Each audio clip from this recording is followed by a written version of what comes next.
Assalamualaikum warahmatullahi wabarakatuh. Alhamdulillah ya teman-teman, pada kesempatan kali ini kita sudah memasuki perkuliahan seperti biasa.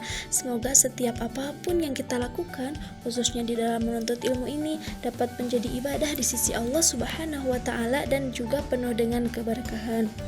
Dan semoga kita tetap diberi kemudahan, kelancaran oleh Allah Subhanahu wa Ta'ala dalam perkuliahan ini. Perkenalkan, saya Cynthia Tajali dari kelompok 1. Pada kesempatan kali ini, insya Allah saya akan sedikit memaparkan materi tentang hakikat manajemen pendidikan anak usia dini. Sebelum kita masuk ke pemaparan materi, saya ingin bertanya dulu kepada teman-teman. Kira-kira teman-teman di sini sudah tahu belum apa yang dimaksud dengan manajemen pendidikan di PAUD? Mungkin sebagian dari teman-teman sudah pernah mendengarnya. Nah, pada kesempatan kali ini saya akan sedikit memaparkan tentang hakikat manajemen dalam pendidikan Islam anak usia dini. Sebelum masuk ke penjelasan materi, saya akan menyampaikan dulu gambaran tentang apa saja yang akan dibahas. Di sini saya akan menjelaskan sedikit mengenai fungsi manajemen serta prinsip-prinsip manajemen di dalam pendidikan anak usia dini. Sebelum mengetahui fungsi dan prinsip manajemen, kita harus tahu dulu apa sih hakikat manajemen di PAUD itu.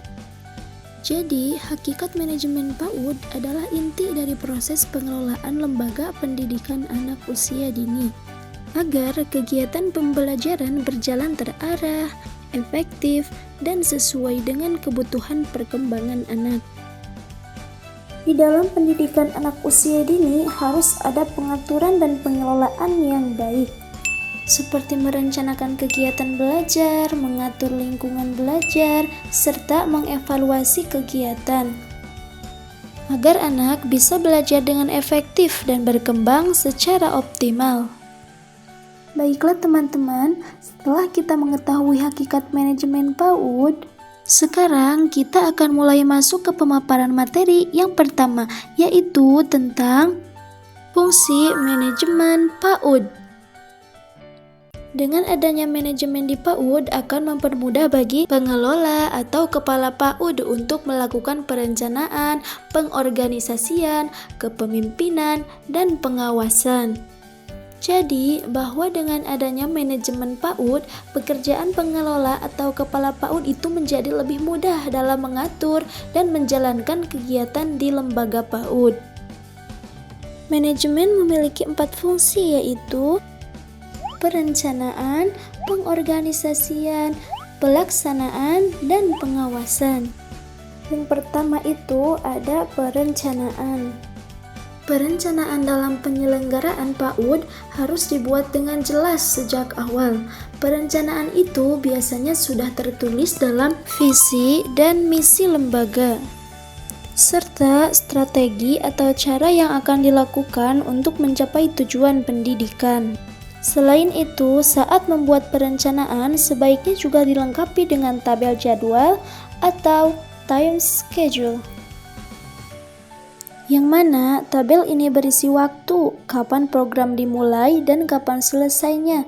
Dengan adanya jadwal yang jelas, kegiatan atau program yang direncanakan bisa terlaksana dengan lebih matang, teratur, dan tepat waktu. Misalnya, di sebuah lembaga PAUD itu memiliki program kegiatan lomba kreativitas anak. Nah, teman-teman bisa lihat tabel di sini. Ini sebagai contoh saja ya teman-teman.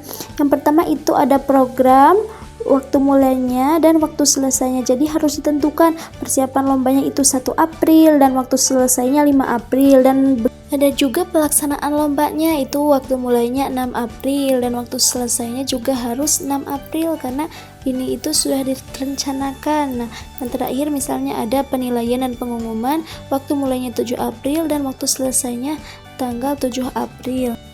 Jadi, dengan adanya jadwal seperti ini itu, guru dan pengelola PAUD itu dapat mengetahui kapan kegiatan harus dipersiapkan, dilaksanakan, dan diselesaikan, sehingga program berjalan dengan baik dan tidak terlambat.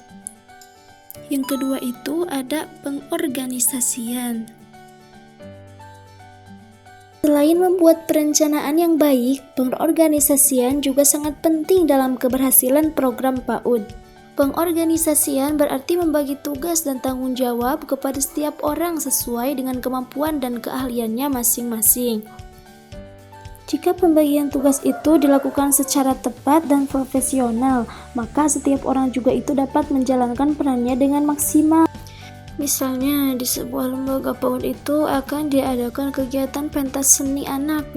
Agar kegiatan berjalan dengan lancar, maka dilakukanlah pengorganisasian dengan membagi tugas kepada setiap orang. Misalnya, kepala PAUD itu bertugas mengawasi dan mengatur jalannya kegiatan. Guru kelas bertugas melatih anak-anak untuk menampilkan tarian atau nyanyian. Guru lainnya bertugas menyiapkan tempat, dekorasi, dan perlengkapan acara. Dan petugas administrasi itu menyiapkan undangan untuk orang tua. Yang ketiga itu ada kepemimpinan. Seorang pengelola PAUD tidak seharusnya fokus pada pekerjaan di dalam lembaga yang dipimpinnya. Ia juga perlu melihat perkembangan di luar lembaga untuk mencari gagasan, ide, dan inspirasi baru agar PAUD yang dikelolanya itu dapat berkembang dan menjadi lebih baik. Yang keempat, ada pengawasan. Dengan adanya manajemen yang baik, pengawasan di PAUD itu menjadi lebih mudah karena tugas sudah dibagi kepada setiap orang yang terlibat. Pengawasan terhadap program ini dilakukan bukan untuk mencari kesalahan, tetapi untuk memberikan arahan, bimbingan, dan motivasi agar pekerjaan dapat berjalan lebih baik dan tujuan yang diharapkan dapat tercapai. Misalnya, kepala PAUD itu melihat guru sedang mengajar, lalu memberikan saran agar pembelajaran itu lebih menarik bagi anak-anak. Baiklah teman-teman, kita lanjutkan ke pemaparan selanjutnya, yaitu tentang prinsip manajemen PAUD. Manajemen PAUD biasanya dipimpin oleh kepala sekolah atau pengelola PAUD. Agar pengelolaan lembaga dapat berjalan dengan baik, ada beberapa prinsip yang perlu diterapkan. Salah satunya yaitu komitmen dan ketegasan. Komitmen menunjukkan keseriusan kepala sekolah dalam mengembangkan dan memajukan lembaga yang dipimpinnya. Dalam hal ini, guru, staf administrasi, orang tua, serta masyarakat juga perlu ikut berperan dan mendukung. Semua pihak harus memiliki tanggung jawab untuk membantu perkembangan anak secara optimal sesuai tugas masing-masing. Adapun prinsip-prinsip manajemen PAUD yaitu diantaranya profesionalisme, komunikasi dan koordinasi, dan kompetisi. Yang pertama ada profesionalisme. Profesionalitas dalam mengelola lembaga PAUD itu berarti menjalankan lembaga dengan disiplin dan mengikuti aturan atau standar yang sudah ditetapkan. Jika sebuah lembaga PAUD dikelola secara profesional, maka kegiatan di dalamnya akan berjalan lebih tertata, rapi, teratur, dan jelas, mulai dari perencanaan program, pelaksanaan kegiatan, hingga pengelolaannya. Yang kedua, komunikasi dan koordinasi. Dengan adanya komunikasi dan koordinasi yang baik, setiap orang itu akan mengetahui tugas dan tanggung jawabnya sehingga program dapat terlaksana secara efektif dan efisien. Namun, jika tidak ada komunikasi dan koordinasi, maka manajemen tidak akan berjalan dengan baik. Yang ketiga, ada kompetisi. Seorang kepala sekolah yang baik seharusnya itu memberikan kepercayaan kepada guru dalam menjalankan tugas mendidik anak, tanpa terlalu banyak mencampuri cara guru mengajar sehingga tidak mengganggu proses pembelajaran. Kepala sekolah cukup memberikan dukungan, arahan, dan motivasi agar guru itu dapat bekerja dengan nyaman dan maksimal. Salah satu caranya adalah dengan memberikan reward atau penghargaan kepada guru yang menunjukkan kerja baik dan sanksi bagi yang melanggar aturan sehingga dapat tercipta persaingan yang sehat dan semangat kerja yang lebih baik di lingkungan sekolah. Mungkin itu saja yang dapat saya sampaikan. Kurang lebihnya saya mohon maaf apabila ada kata-kata yang kurang tepat atau terdapat kesalahan dalam penyampaian saya. Saya juga mohon koreksi dan masukan dari teman-teman semua agar kedepannya bisa menjadi lebih baik. Terima kasih atas perhatian teman-teman. Dan jika ada yang ingin didiskusikan, komen di bawah ya teman-teman. Jangan lupa like, comment, and subscribe. Terima kasih. Wassalamualaikum warahmatullahi wabarakatuh.